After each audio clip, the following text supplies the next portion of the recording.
Magandang Oh araw mga my kakayod, nandito na God. naman po ang inyong kakayod Vincent, ang inyong kasama, ang inyong kaibigan dito sa ibang bansa para maghatid na naman po sa inyo ng mga kwento, mga ganap, mga pangyayari sa buhay ng isang OFW na mapagkukunan ng aral ng mga subject natin na mga Pilipino na gustong mag-abroad na nag-a-apply na dyan sa Pilipinas.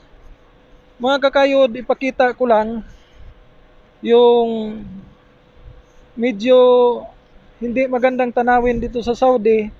Kahit dito sa Saudi na istrikto na bansa at saka disiplinado talaga yung batas nila, pero makikita natin mga kakayod na yung mga dumi, mga basura, kahit saan lang din nakakalat, hindi pinapasok sa basurahan na nasa gilid ng daan na kinukuha ng garbage truck tuwing alas 12 at saka alauna ng madaling araw. Nandito sa gilid ng kalsada mga kakayod, hili-hilira yung mga dumi, mga plastic, mga hairnet, mga paper cup, at mga plastic bottle ng tubig, klase-klase mga kakayod. Yan, hanggang doon sa dulo at saka hanggang doon mga kakayod. Dito talaga makikita mga kakayod na kahit saan man sa mundo, mapahirap o mapayaman man na bansa, hindi talaga perfect yung pag-segregate at saka pagdi-dispose ng mga basura mga kakayod. Kasi hindi talaga makontrol lahat ng tao, lalo na dito na iba't ibang lahi, iba't iba yung ugali at saka paraan ng pagtatapon ng mga basura. Mga kakayod, hindi tayo nagmamalinis, lahat ng mga lahi, lahat ng mga tao dito. Minsan hindi talaga ginagamit yung tamang pagtapon ng mga basura dito sa nakalagay na malaking basurahan.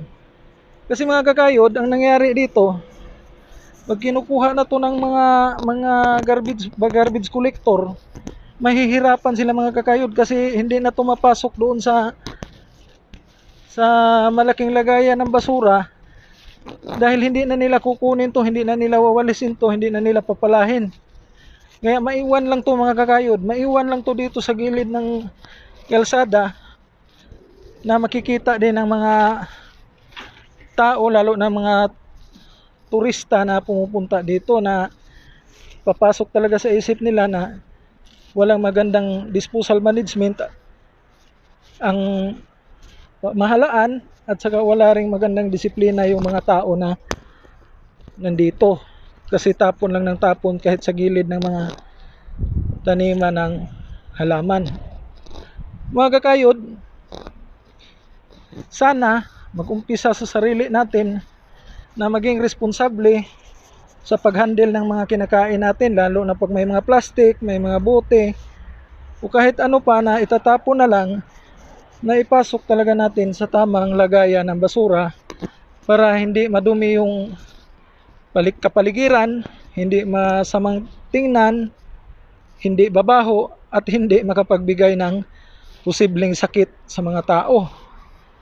Mga kakayod, siguro hindi napansin ng ibang mga influencer to at saka mga simpleng tao na dumadaan dito, kasi araw-araw mga kakayod, ganito na talaga yung sistema, na maraming basura, walang pakialam yung mga tao, at saka parang hinahayaan na lang nila na ganito na lang yung nakikita sa ganitong lugar mga kakayod.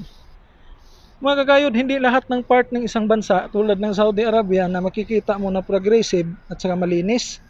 Meron talagang mga part na madumi, medyo kulang sa disiplina yung mga tao, at saka kulang sa pagmamahal sa kalikasan. Mga kakayod, dapat sa pamamagitan ng pagpapanood nyo ng ganitong vlog, magiging OFW ka man o OFW ka na, disiplinahin mo muna yung sarili mo. Ipakita mo sa karamihan na ikaw, pag kumain ka o may dala kang plastic, hindi mo itatapon kahit saan-saan lang. Ilagay mo doon sa basurahan, o kung walang basurahan mga kakayod, ilagay mo na lang sa bulsa mo Tapos pag nakakita ka na ng basurahan, itapon mo na doon para makuha ng mga garbage collector. Mga kakayod, sa bansang to, grabe sila kung makalinis ng mga bahay, mga lugar. Pero may mga parte talaga ng Saudi na hindi na rin pinapansin nila yung mga ganitong kalat. Mga kakayod, hindi pa huli ang lahat. Disiplinahin ang sarili, ipakita sa ibang tao na ganito ang dapat gawin, i-educate yung mga tao sa pamamagitan ng pagturo sa kanila through lecture, through internet, or through leaflets. Basta ang importante mga kakayod na magiging educated sila para hindi na mas dudumi pa yung Saudi Arabia. Kasi mga kakayod,